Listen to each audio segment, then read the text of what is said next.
No episódio de hoje, diretamente de Búzios, Rio de Janeiro, continuaremos o nosso estudo do gráfico semanal do Bitcoin. Passaremos pelo MACD, entre outros indicadores, além de falar também de PicPay e falarei também de um artigo muito interessante sobre sentimento de mercado que a gente pode extrair algumas lições. Então, tudo isso logo após a vinheta, eu te encontro já já.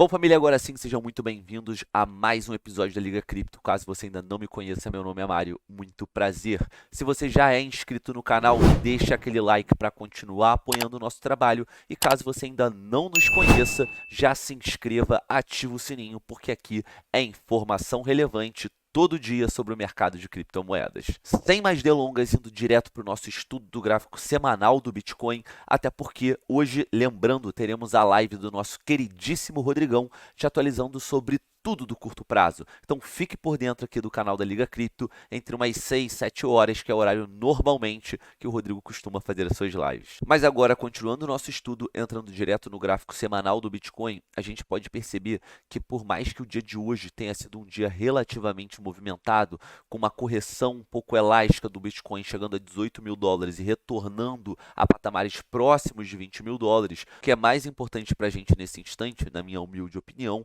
é que aqui no gráfico semanal a gente ainda continua mantendo não só o respeito dessa linha de tendência ascendente, ou seja, é importante que por mais que a gente tenha esses movimentos de correção de curto prazo, a gente continue respeitando essa linha de tendência ascendente. Porém, outro ponto importante aqui da nossa análise, que também vem trazendo uma certa segurança e confluência na ideia de que a gente pode estar sim tendo início na nossa recuperação no mercado cripto. Quanto a isso, o que eu destacaria é o respeito dessa linha de tendência ascendente no nosso MACD semanal. E como um quadro comparativo, se a gente for pegar esse período aqui de correção, ou seja, o momento ali do meio do ano de 2021, em que a China soltava a notícia de banimento da mineração de criptomoedas, entre outros FUDs que estavam rolando naquele momento, o que a gente pode evidenciar em relação a esse momento, que parece ser muito semelhante, ou seja, parece rimar com o momento presente que a gente está vivendo aqui, é o fato de que, bem no meio desse período, ou seja, no meio desse período de correção, em que teoricamente a gente já começava a lateralizar para, enfim, recuperar e fazer o nosso segundo topo, quando a gente olha aqui o MACD, a gente pode perceber que essas barras vermelhas, elas estão numa cor mais clara, que no fim das contas só traduz o que está acontecendo em termos de atuação em relação a essas duas médias, ou seja, essas duas linhas de cor vermelha e azul. Conforme essas barras do MACD vão retraindo, ou seja, vão ficando mais próximos aqui do ponto zero, e além disso a gente observa esse clareamento aqui da cor vermelha, significa que essa linha azul está ganhando força e possivelmente a gente está indo em direção de um momento em que a gente tenha esse cruzamento dessas médias, ou seja, a linha azul passando por cima da linha vermelha, que é inclusive o que a gente gostaria de ver aqui, para que a gente tenha um movimento positivo no mercado, um movimento bullish, um movimento de valorização de preço, que é o que todos querem ver. Quando a gente vem para o momento presente do nosso MACD, a gente ainda não tem esse padrão por completo desenhado, mas a gente começa a perceber a construção de um padrão muito semelhante, visto que a gente continua respeitando essa linha de tendência ascendente e a gente também já observou aqui, não só na última semana, como também nessa semana presente, as barras vermelhas ficando menores, ou seja, a gente está tendo uma perda aí de pressão vendedora, como também a gente já observa esse vermelho um pouco mais claro, o que traz a ideia de que a gente esteja em direção à reversão desse sentimento aqui no MACD. Além disso, é importante ressaltar que qualquer reação de preço no curto prazo, possivelmente a gente vai encontrar resistência aqui por volta de 22 mil dólares e 800, 22 mil dólares e 700, que é exatamente o patamar que a nossa média móvel de 200 períodos está e que eu já comento há algum tempo que para que a gente tenha realmente uma percepção em todo o mercado de que o movimento está mudando, de que o sentimento está se tornando mais bullish, o Bitcoin precisa vencer essa resistência aqui da média móvel de 200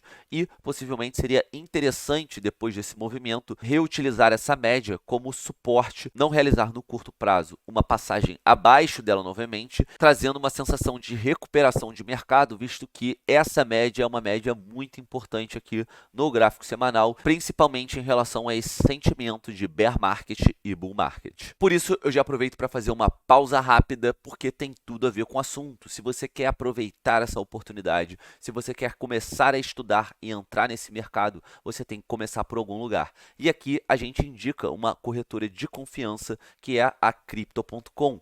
Então, se você criar a sua conta com o link da Liga Cripto, você ainda consegue desconto nas taxas de corretagem e, caso você já tenha se aventurado nesses primeiros passos do mundo cripto e já seja um trader mais experiente, a gente também tem um excelente benefício na plataforma da Bybit, que você pode conseguir de bônus até $4.000, dependendo de quanto for o seu primeiro depósito. Então, fica aqui aquele alerta e, no fim desse vídeo, já confere lá no Linktree da Liga Cripto. Dando continuidade a esse assunto ainda, falando de Bitcoin, falando de mercado cripto principalmente, e óbvio, sempre mostrando o outro lado da moeda, aqui ninguém é sensacionalista, a gente sabe dos riscos macros que a gente vive, só que a gente também sabe que não há recompensa sem riscos. Mas, dando continuidade a esse outro lado um pouco mais pessimista, Bitcoin está enfrentando enorme quantidade de risco sistêmico, diz capitalista de risco. Então, o Chamath, que é fundador e CEO da empresa de capital de risco Social Capital, afirmou que os riscos são resultados de vários desafios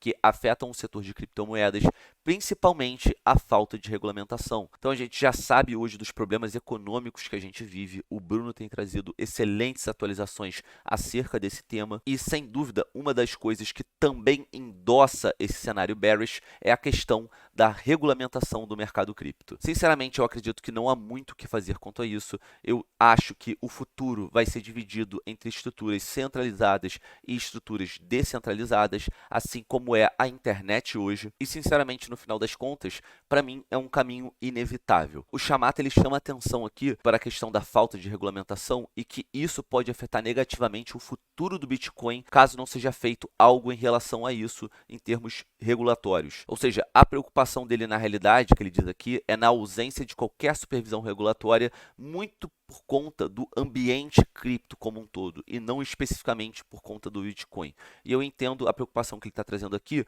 porque basicamente se você tem vários rug pulls, vários scams dentro do universo das criptomoedas, enquanto as pessoas ainda estão se educando e entendendo o quão valioso esse mercado, as possibilidades desse mercado, você também traz muito preconceito, ideias erradas de que esse espaço é um espaço só de ilegalidade, é um espaço que não promove nada a não ser pirâmides, e é para mim uma ideia muito errada. Como em qualquer tecnologia disruptiva, você tem vários benefícios, mas você também tem pessoas na sociedade que vão usar essa tecnologia para o mal, e é esse o ponto aqui que o Chamath tenta abordar em termos da falta de regulamentação. Mas, ao mesmo tempo, também tem um ponto de preocupação, apesar de achar que a regulamentação é, sim, o caminho mais normal, o caminho mais previsível, digamos assim, e tem o outro lado, que são os maximalistas do mercado, que, por mais que a regulamentação traga, sim, algum tipo de segurança, principalmente para os investidores que ainda estão aprendendo, principalmente para as pessoas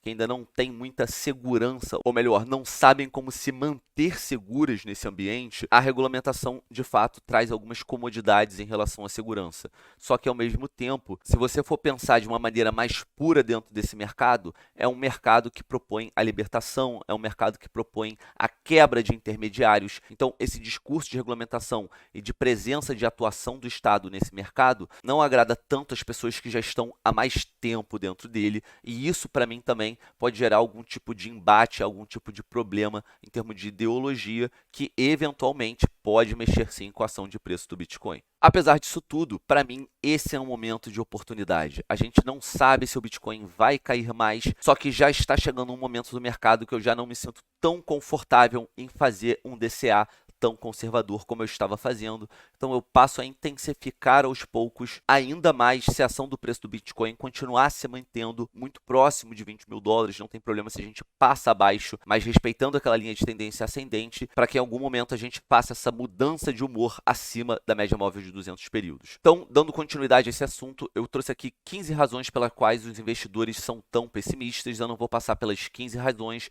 é um artigo aqui do LinkedIn, e o que eu vou fazer é deixar o link desse artigo completo dentro do nosso mural de comunidade, ou seja, para o nosso clube de membros. Tá vendo? Se você não é do clube de membros, já pensa aí, já não cogita se não vale a pena ser paparicado pela Liga Cripto. Enfim, adentrando aqui o nosso artigo, a gente pode perceber que logo no início ele diz: o buy the dip está morto, mas os investidores continuam tendo suas chances.